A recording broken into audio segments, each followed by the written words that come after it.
kami.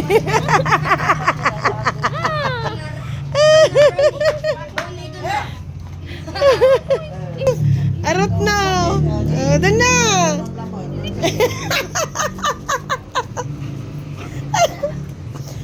Pasok mo daw. Harot. Ha! Mamaya. Harot talaga to pag nakakita ng... Buksan mo yung... Harot talaga to pag nakakita ng chicks. Kita si Ate Jasmine, naghaharot. Itong brownie na ito. Ne. Brown na eh. Bakit? Kahit sabit. Pati yung isa dun. Oo.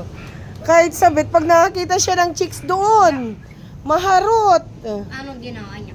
Lumapit dun sa dalawang dalaga. Tapos, Doon lang siya, nakaupo siya doon.